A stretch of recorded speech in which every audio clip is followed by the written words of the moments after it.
जब इन समस्याओं को जानने का हमने प्रयास किया तो अजीबोगरीब हालत हमें अंदर खाने देखने को मिला। 20 वर्षों में सिर्फ इस राज्य को लूटने और खसोटने का योजना बना। कागजों में खाली कार्रवाई हुई, धरातल पर कोई भी चीजें नहीं आ पाई। हमारे बूढ़े बुजुर्ग की बात कहें, विधवा महिलाओं की बात कहें, असहाय विकलांग लोगों की बात कहें, किसानों की बात कहें, मजदूरों की बात कहें, आज उन एक एक समस्या का समाधान हम कर रहे हैं। आज यहां आप ढेर सारा स्टॉल लगा हुआ है, आप देख रहे होंगे इस मैदान के किनारे में, और कई पोस्टरें लगी हुई। ये फोटो पोस्टर नहीं है, ये ग्रामीण स्तर के लोगों के लिए जो हमने कार्य योजना बनाया है उसके लिए ये स्टॉल हम लोगों ने खोला, ताकि आप लोग के सामने विभिन्न तरीके से योजनाओं को आपके समक्ष रखें और आप उसका लाभ लें।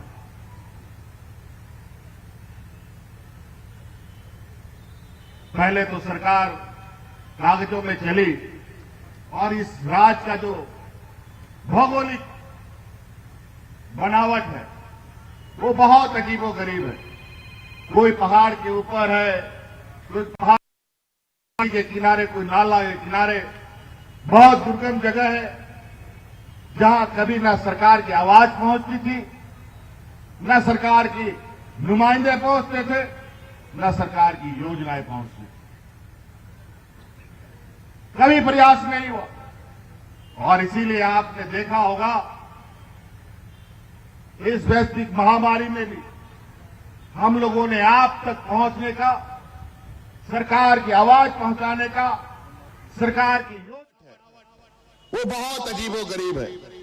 कोई पहाड़ के ऊपर है, कोई पहाड़ के नीचे, कोई नदी के किनारे, कोई नाला के किनारे, बहुत दुर्गम जगह है जहां कभी ना सरकार की आवाज पहुंचती थी, ना सरकार की नुमाइंदे पहुंचते थे, ना सरकार की योजनाएं पहुंचती थी। कभी प्रयास नहीं हुआ और इसीलिए आपने देखा होगा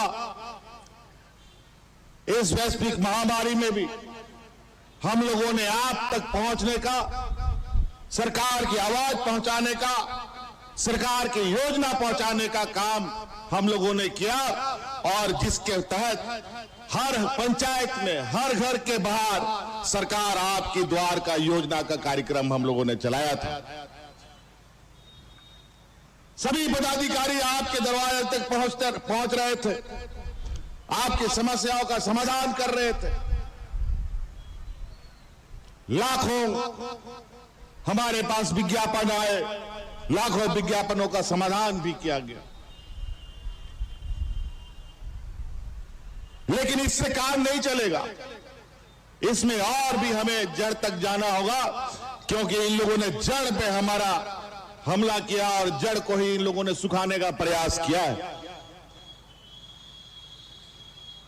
अभी फिर से उस जड़ को मजबूती देने की आवश्यकता है और हम समझते हैं कि जो हमारा राज्य का अधिकतर संख्या जो हमारे लोग हैं ग्रामीण क्षेत्र में है, जो खेती बाड़ी से जुड़े हुए हैं, उनको हम कैसे मजबूत करें। आज हम लोगों ने कई एक रास्ते अपनाए जिसके माध्यम से किसानों को हम मजबूत करने पे लगे हैं। धान खरीद की हुई अगर हम बात करें, हम लोगों ने 20 सालों का रिकॉर्ड हम लोगों ने 1 साल में बनाया है। इतना धान अधिप्राप्ति की है, लेकिन धान खरीद के सरकार करेगी भी क्या।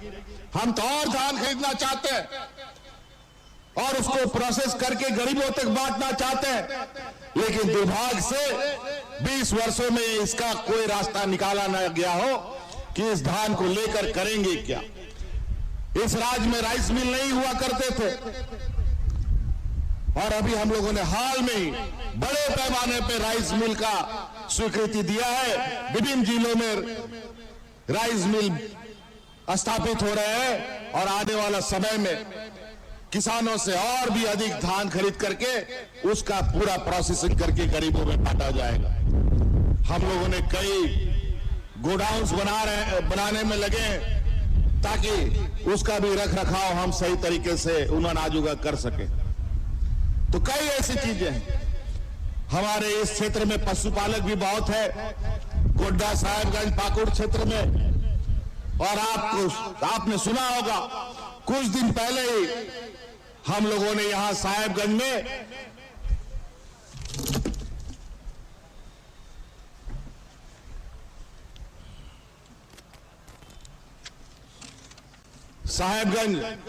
जिले में मेगा डेयरी प्लांट का उद्घाटन किया है और उसका अब हर पंचायत, हर प्रखंड में उसका कलेक्शन सेंटर खुलने जा रहा है, जहां आप अपना दूध बेच सकते हैं।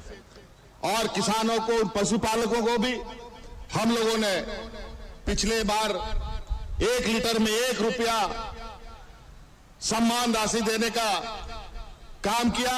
अब इस बार उन पशुपालकों को 1 रुपया से बढ़ाकर हम लोगों ने 2 रुपया किया है। जितना जो बार भी आप आएंगे अपना दूध लेकर के 1 लीटर में 2 रुपया आपको सरकार एडिशनल देने का काम करेगी।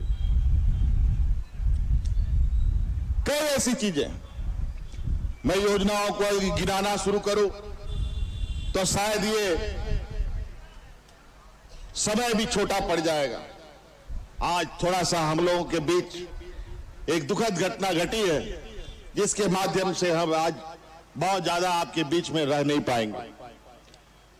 हम लोग को बाहर भी जाना है, इसलिए चाहे किसी भी वर्ग का हो, किसी भी क्षेत्र में रहने वाला लोग हो, सभी लोगों के लिए सरकार संवेदनशील है।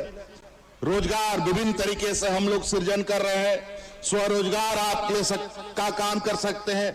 नौकरी के विषय में तो आप लगातार देख रहे हैं कि इतिहास में कभी भी 20 वर्षों में इन लोगों ने यहाँ के नौजवानों के भविष्य को सुरक्षित करने का काम नहीं किया।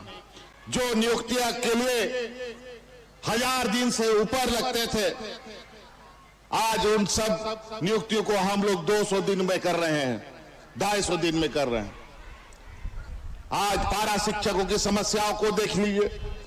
आज जो शिक्षक 12 महीने में 11 महीने सड़कों पर रहते थे, ना जाने कितने लोग मारे गए इनके, आज उनका समस्या जड़ से हम लोगों ने खत्म किया।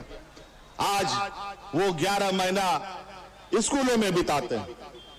ऐसे कई वर्ग हैं, इन लोगों ने अनुबंध पर, ठेका पर, कॉन्ट्रैक्ट पर कई लोगों को बहाली किया। किसी को मानदेय समय पर नहीं, किसी के लिए कोई नियमावली नहीं बना, तो कभी भी किसी को बाहर कर दिया जा रहा है, किसी को रख लिया जा रहा है। चाहे वो शिक्षक हो, चाहे वो आंगनबाड़ी सेविका, सहायिका हो, चाहे कॉलेज में लेक्चरर, प्रोफेसर हो,